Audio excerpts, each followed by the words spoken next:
তো ওখানে আমাকে তারা 36 দিন ঘুমাতে দেয় নাই, আমাকে 36 দিন লাগাতার ঘুমাতে দেয় না। চিন্তা করা যায় 40 দিন পর্যন্ত আমার চোখ বেঁধে রাখছে, আমার মাথা বেঁধে রাখছে। আমাকে প্রস্রাব করে পর্যাপ্ত সময় দেওয়া হতো না, পায়খানা করে পর্যাপ্ত সময় দেওয়া হতো না।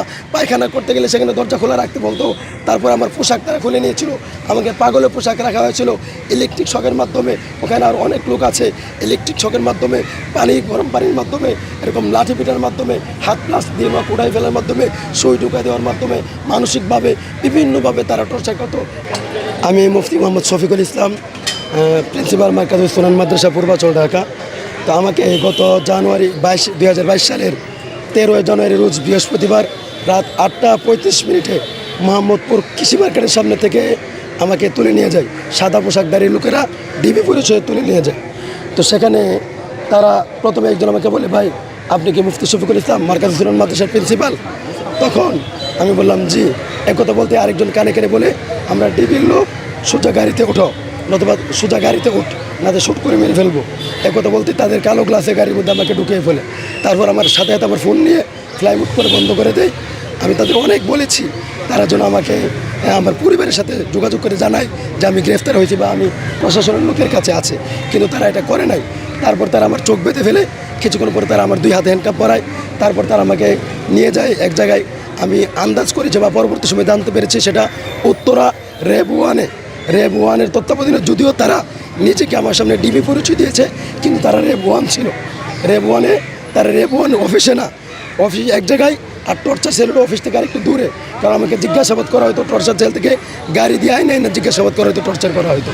তো ওখানে আমাকে তারা 36 দিন ঘুমাতে দেয় নাই, আমাকে 36 দিন লাগাতার ঘুমাতে দেয় না। চিন্তা করা যায় 40 দিন পর্যন্ত আমার চোখ বেঁধে রাখছে, আমার মাথা বেঁধে রাখছে। আমাকে নিয়মতান্ত্রিক ওযু করতে দেয় নাই, নামাজ পড়তে দেয় নাই, তেলাওয়াত করতে দেয় নাই, আমার পর্যাপ্ত খাবার দেয় নাই, আমাকে আলো দেখতে দেওয়া হয় নাই, আমাকে কারোর সাথে কথা বলতে দেওয়া হয় নাই, আমার পরিবারের খবর দিতে দেওয়া হয় নাই, আমাকে প্রস্রাব করে পর্যাপ্ত সময় দেওয়া হতো না, পায়খানা করে পর্যাপ্ত সময় দেওয়া হতো না। পায়খানা করতে গেলে সেখানে দরজা খোলা রাখতে বলতো। তারপর আমার পোশাক তারা খুলে নিয়েছিল, আমাকে পাগলের পোশাক রাখা হয়েছিল। ইলেকট্রিক শকের মাধ্যমে, ওখানে আর অনেক লোক আছে, ইলেকট্রিক শকের মাধ্যমে, গরম পানির মাধ্যমে, এরকম লাঠি পিটার মাধ্যমে, হাত প্লাস দিয়ে বা কুড়াই ফেলার মাধ্যমে, সুই ঢুকাই দেওয়ার মাধ্যমে, মানসিকভাবে বিভিন্নভাবে তারা টর্চার করতো। তারা বলতো আমাকে পাগল বানিয়ে ফেলবে। আমি শুধু কান্না করতাম, আল্লাহর কাছে দোয়া করতাম, আল্লাহ তুমি আমাকে সুস্থ রাখো, তারা জানি না আমাকে বাঁচায় রাখো। তারা আমাকে 3বার ক্রস ফায়ার দেওয়ার জন্য নিয়ে গেছিলো। তারা 3বার তারা আমাকে হত্যা করার জন্য নিয়ে গেছে, আমাকে ক্রস ফায়ার দিয়ে মেরে ফেলবে। আমি তাদের হাতে পায়ে ধরে বলতাম আমার কী অপরাধ, আমি কী করেছি। তারা বলছে তোমরা রাষ্ট্রের বিরুদ্ধে ষড়যন্ত্র করো, সরকারের বিরুদ্ধে কথা বলো, সরকারের বিরুদ্ধে বক্তব্য দাও, সরকারের বিরুদ্ধে জুমার খুতবা দাও।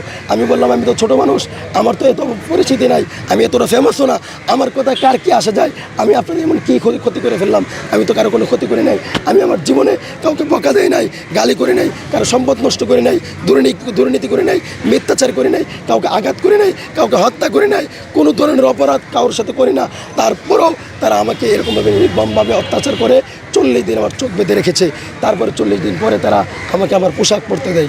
তারপরে তারা আমাকে এক জায়গায় নিয়ে গেছে, সেখান থেকে আমাকে নিয়ে গেছে মেরে ফেলবে। তারপরে তারা এই গাড়ি চেঞ্জ করে অন্য গাড়িতে দিল। 40 দিন পরে রাত 12টায় আমি চোখ খুলে দেখি নীলফামারী র্যাব 13 সিপিপি র্যাব 13তে আমাকে সেখানে নেওয়া হয়েছে। আমি বললাম আমাকে আপনাদের কাছে কে দিয়ে গেলো? তারা বললো আমরা জানি, আমরা বলতে পারবো না, অন্য জায়গা থেকে দেওয়া হয়েছে, যেখানে তোমাকে নেওয়া হয়েছিল সেখানে তোমাকে মেরে ফেলতে নেওয়া হয়েছিল, তুমি বেঁচে গেছো, আমাদের কাছে আসছো। তারপরে তারা আমাকে অনেক টর্চার নির্যাতন করার পরও নীলফামারী র্যাব 13 এরা আমাকে টর্চার নির্যাতন করার পরে আমি ব্যতীত আমার অসুস্থ হওয়া সত্ত্বেও তাদেরকে বলেছিলাম আমাকে চিকিৎসা করানোর জন্য। তারা আমাকে হসপিটাল নিয়ে গেছে, বলছে ডাক্তারের কাছে যাই বলবো তোমার কোনো অসুবিধা নাই। আমি ডাক্তারের কাছে বলতেছি যে আমার অসুস্থতার কথা, সেখানে ডাক্তার আমার কথা গ্রহণ করে নাই। তারাও ডাক্তারকে বলে দিচ্ছে যেন আমার কোনো অসুস্থতার রিপোর্ট তৈরি না হয়। ডাক্তার ভুয়া মিথ্যা রিপোর্ট তৈরি করেছে, আমি সুস্থ।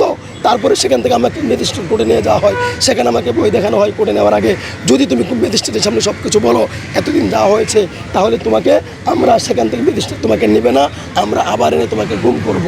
আর যদি বলো আমরা যেভাবে বলি এইভাবে যদি বলো, তাহলে ম্যাজিস্ট্রেটের কাছে দিয়ে দিলে তোমাকে একটা মামলা দেওয়া হবে, তারপরে তুমি জামিনে বের হয়ে যেতে পারবা। আমি তাদের হাতে পায়ে ধরে বলছি স্যার যে কোনো মূল্যে হোক আমাকে বের হওয়ার ব্যবস্থা করুন, অথবা ম্যাজিস্ট্রেটের কাছে দেন। তখন তারা বলে ম্যাজিস্ট্রেটের কাছে যদি যেতে চাও তাহলে তারা কতগুলো কথা বলে দিয়েছে, এগুলো বলতে হবে। তারা বিভিন্ন অন্যায়ের কথা বলেছে, এগুলো স্বীকার করতে হবে। আমি চিনি না ওই এলাকা, রাস্তাঘাট কোনো কিছুই চিনি না। তারপরে সেখানে ম্যাজিস্ট্রেটের সামনে আমাকে নিয়ে বলছে কোথায়, আমাকে বলছে গতকালকে তারা গ্রেফতার করেছে, গতকালকে তারা 40 দিন টর্চার করছে, এটা বলে নাই, গতকালকে তারা গ্রেফতার করেছে। তারপরে ম্যাজিস্ট্রেটের সামনে এই কথা বলেছে। আমি ম্যাজিস্ট্রেট আমাকে জিজ্ঞেস করলো এখানে তুমি কোথায় আসছো এরা কেন? আমি বলছি স্যার আমি এখানে কোনো কিছুই চিনি না। তারা আমাকে এভাবে তারা আমাকে ওই পরের ঘটনাগুলো বলতে দেয় না, র্যাব দাঁড়ায় ছিল। তারপরে ম্যাজিস্ট্রেট আমাকে জেলখানায় পাঠায়, সেখানে অনেক কাহিনী, জেলখানার ভিতরে সেলের ভিতরে এখানে নির্যাতন করা হয়তো। প্রথমত কথা হলো লাঠিতে পিটানো হয়তো। আর আমাকে সবচেয়ে বেশি কষ্ট দেওয়া হয়েছে, আমাকে লাগাতার 36 দিন ঘুমাতে দেওয়া হয়নি, আমাকে দাঁড়িয়ে রাখা হয়েছে। একটা মানুষ এক লাগা 2 ঘন্টা 3 ঘন্টা 5 ঘন্টা দাঁড়িয়ে থাকলে তার অবস্থা খারাপ হয়ে যায়। 36 দিন আমাকে ঘুমাতে দেওয়া হয় না, আমার মেরুদণ্ড ফেটে যাওয়ার মতো অবস্থা হতো। আমার মাথাকে 40 দিন পর্যন্ত টাইট করে বাঁধা রাখা হয়েছে। আর এর জন্য আমার যে ব্যথা তৈরি হয়েছে এখন পর্যন্ত আমার সেই ব্যথা আছে। আমি 1.5 বছর জেল খাটার পরে বের হয়েছি, 1.5 বছর পরে আজকে পর্যন্ত সেই ব্যথা আমার অনুভূত হয়। আমার সারা শরীরে আমি অসুস্থ হয়তো তেমন অবস্থা হয়ে গেছে, নিস্তেজ হয়ে গেছে। আমি ভালোভাবে হাঁটতে পারি না, একতলা সিঁড়ি উঠতে পারি না।